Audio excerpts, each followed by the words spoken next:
រៀបចំធ្វើវិសាខបូជានៅថ្ងៃនឹងហើយនៅថ្ងៃសុក្រទី1 ខែ 5 ឆ្នាំ 2026 វិសាខបូជាយប់នេះធ្វើវិសាខបូជា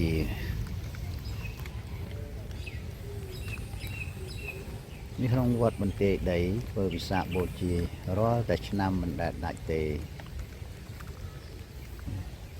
ទៀតភ្លៀងមេកំពុងភ្លៀងរ៉ែថ្ងៃនេះភ្លៀងតាំងព្រលឹមវិសាខបូជាគឺថ្ងៃដែលព្រះអង្គប្រសូតត្រាស់ដឹងនឹងបរិនិព្វានអញ្ចឹងរំលឹកនឹកគុណដល់ព្រះបរមគ្រូជាម្ចាស់របស់យើងដែលបានបរិនិព្វានទៅហើយអស់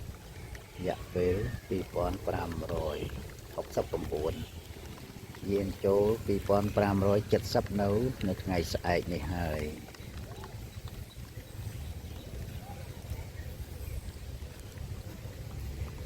សាបូជា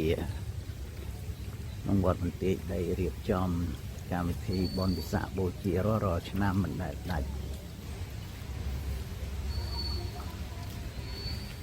គឺប្រពធ្វើនៅលើខឿនពោធិព្រឹក្សឥឡូវនេះមេឃកំពុងតែភ្លៀងធ្វើនៅលើខឿនពោធិព្រឹក្ស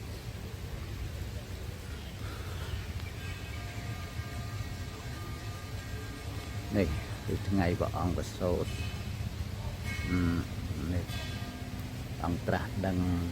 នេះព្រះអង្គបរិនិព្វានញ៉េ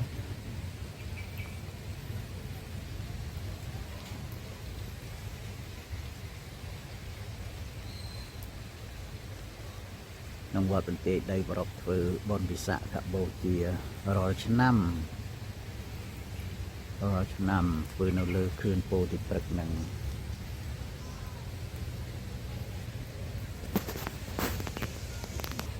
បុណ្យវិសាខបូជា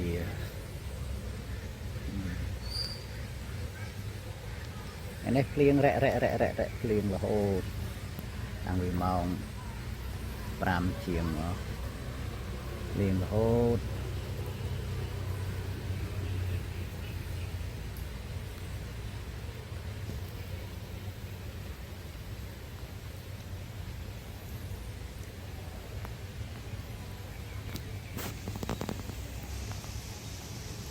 ពោធិព្រឹក្សរៀបចំដាក់ភ្លើងដាក់ដីហើយប៉ុន្តែភ្លៀងញាតិញោមអើយភ្លៀងតាំងពីព្រលឹមមកនោះតន់ចាប់ឯនៅរ៉ែរហូតនេះសូត្រត្រាស់ដឹងនឹងបរិនិព្វាន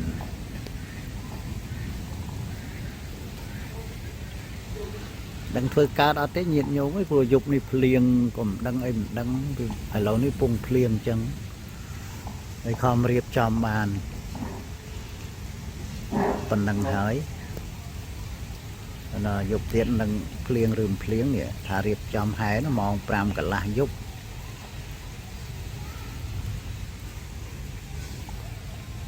ជានៅថ្ងៃទី1 ខែ 5 ឆ្នាំ 2026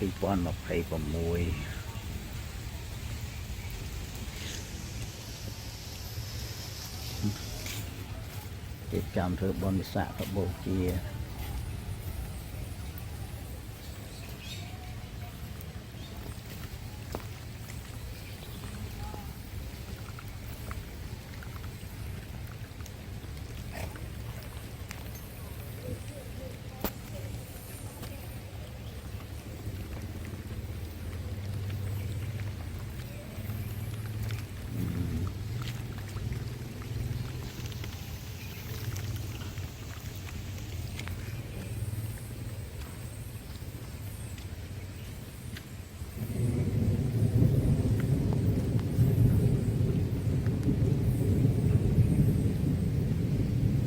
យប់នេះធ្វើបុណ្យវិសាខបូជា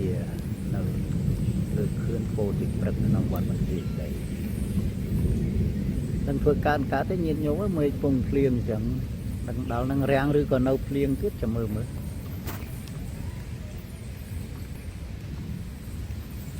bọn kệ đây số bộ pring nhá sắt là pring ní có pring đây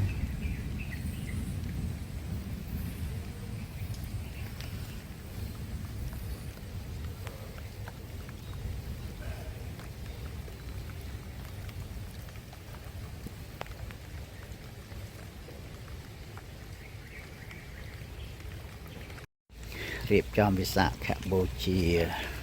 នៅលើខឿនពោធិព្រឹកក្នុងវត្តបន្ទាយដីនៅយប់នេះចាប់ដើមហែម៉ោង5កន្លះសាកបូជានៅថ្ងៃទី1ខែ5ឆ្នាំ2026ក្នុងវត្តបន្ទាយដីនេះ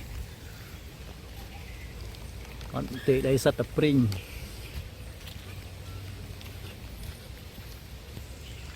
រៀបចំធ្វើនៅលើខឿនពោធិព្រឹកនេះប្រពធ្វើវិសាខបូជានេះថ្ងៃប្រសូតត្រាស់ដឹងនឹងបរិនិព្វាន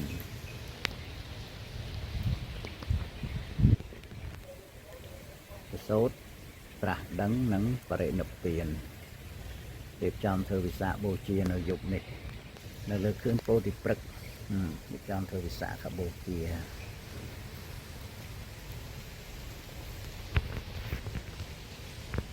វិសាខបូជាតែភ្លៀងកំពុងតែភ្លៀងមិនដឹងជាធ្វើកើតឬមិនកើតទេឥឡូវនេះមេឃនៅភ្លៀងឡើយចាំមើលយប់មើលបើរាំងក៏មិនដឹងអីមិនដឹងតែឥឡូវនេះមេឃនៅភ្លៀងប្រែរហូត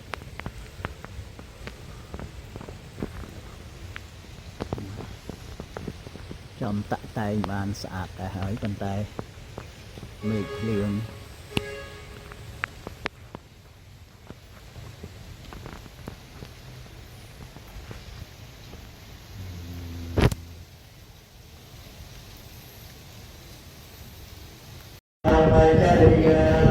ថ្ងៃនេះឆ្លងនៅវត្តបន្ទាយដីថ្ងៃទី18ខែ4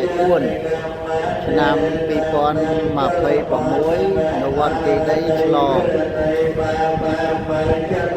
បុណ្យចូលឆ្នាំនៅថ្ងៃទី18ខែ4ឆ្នាំ2026នៅក្នុងវត្តបន្ទាយដីឆ្លងនៅថ្ងៃទី18ខែ4ឆ្នាំ2026នេះឆ្លងបុណ្យចូលឆ្នាំ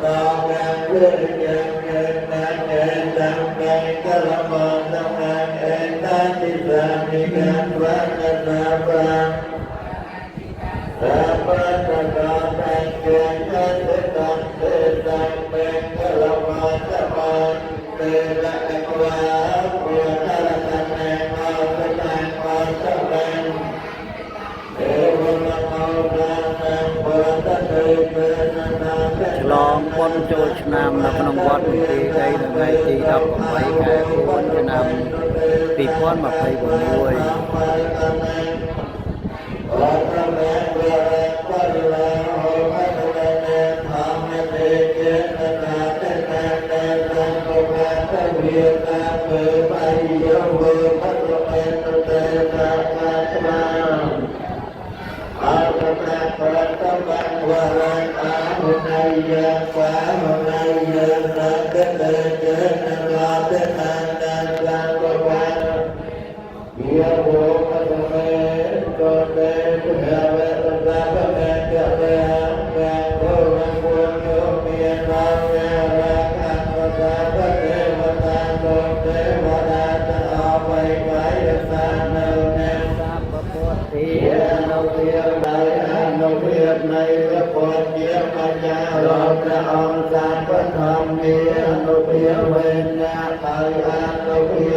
ក ទាំងឡាយចូលមានដល់អ្នកឲ្យបានសពការសពវេលា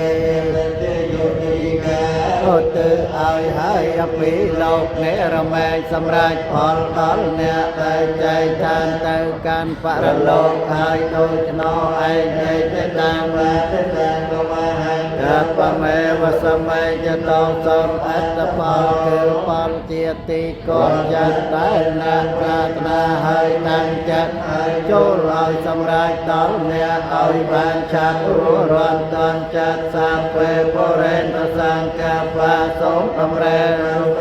ចូលពេញដល់អ្នកចន្ទោបាននរសោយថាដោយប្រជ័យដល់បានកើតមនិកោទរសោយថាគុណោសោនៅសេមនីមានរស្មីដល់រងរឿងជាកែវិសេសអាយប្រាថ្នាទាំងពួងឲ្យសម្រេចបានមនោសាវាអកបតបមោទតេតែងនឹងបានទៅហើយជាទេវតាឬមនុស្សក៏រមែងបានដល់នៅភាវៈសាហាយរីករាយសប្បាយទាំងបុរសទាំងស្ត្រីនៅចូលបាននៅប្រយោជន៍បាននៅសេចក្តីសុខចូលចម្រើនក្នុងព្រះពុទ្ធសាសនាឲ្យបាននៅសេចក្តីជាទាំងឡាយគ្រប់គ្នា